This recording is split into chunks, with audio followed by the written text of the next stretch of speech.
everybody, it's us again. Hello. We are still riding out Hurricane Harvey, but it's been weeks, and we have not left the spot. Russ has been swaddled for weeks. I have been. And yeah, we are still riding out the hurricane. But we have a new game to talk about this time, and Russ picked it. So, Russ, do you want to tell us what we played? Today, this time, we played Clock Tower for the Super Famicom. And Yes, I'm being serious when I say Super Famicom because it was not officially ever released outside Japan. But it does have an English patch, so it is play friendly, and you don't. There's not a lot of dialogue anyway. No, not really. That was an adventure. I chose this game because I knew Jeff would hate it, and I love survival horror. I had to consult a walkthrough for how to get out of the first room. Okay. Because I talked to everybody, which is what seemed like the right thing to do. But to get out of the first room, you have to talk to everybody twice. Yes. Mm-hmm. Then I tripped and fell. Right. And took some health damage. Because you play as a very frail 14-year-old girl. Then I was almost killed by a bird that I let out of a cage. Mm-hmm. Right.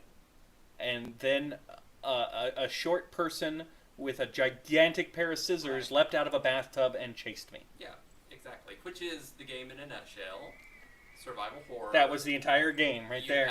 You have no way to defend yourself. You're a frail 14-year-old orphan who's been taken to a mansion where their main goal is to kill you in a sacrificial ritual.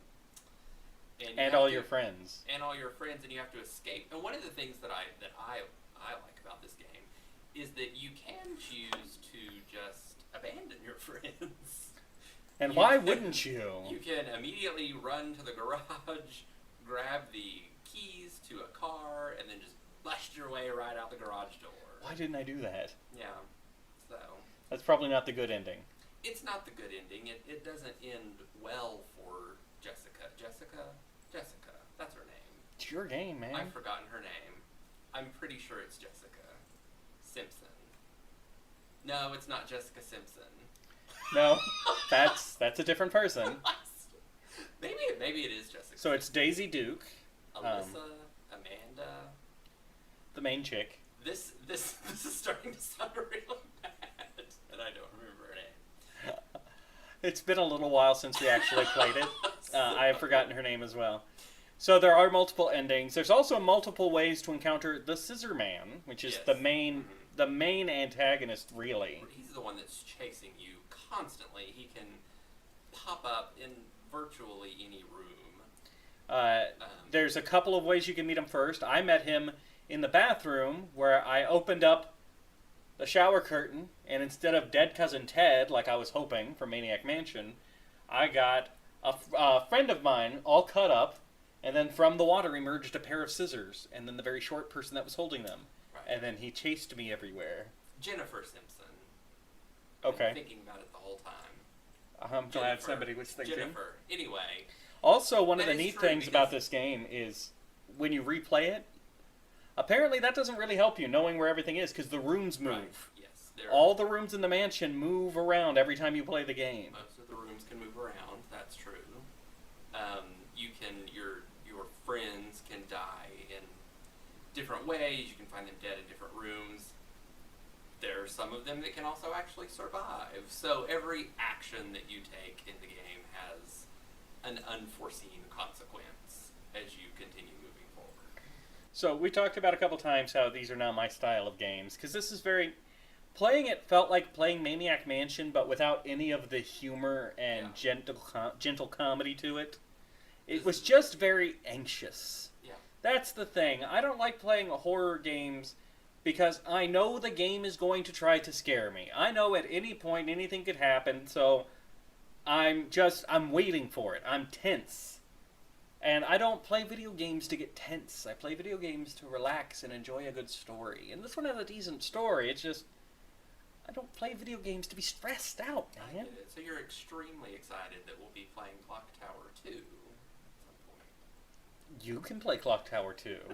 I don't know that I need to play Clock Tower 2. So here's an interesting bit of trivia. Because this Clock Tower was never released really in the United States. What we know as just plain Clock Tower is actually Clock Tower 2. And what we know it's a Final Fantasy thing. Is just a spin-off.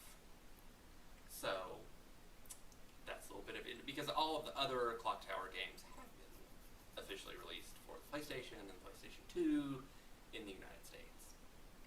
Just not this first one. Just not this first one. So, probably because it was a Super Famicom game and because of Nintendo's weird policies about not having anything too violent or horrific on their system.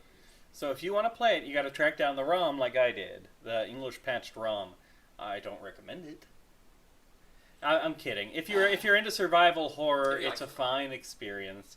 It is a nice kind of, it's adventure game-esque in finding the right items and the right sequence and cleverly figuring out how to get the scissor man off your trail.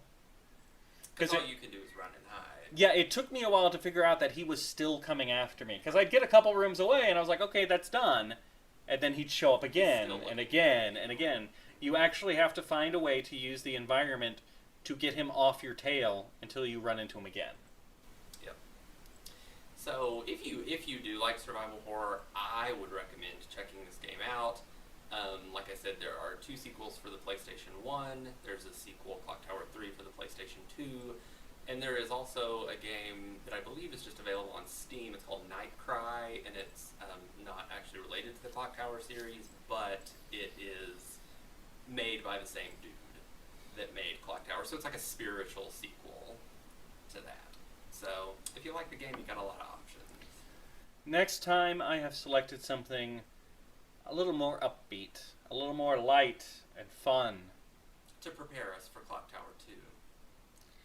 Next time, we're going to be playing River City Ransom, one of the best NES games that there is. Yes. We'll see you guys then. Bye.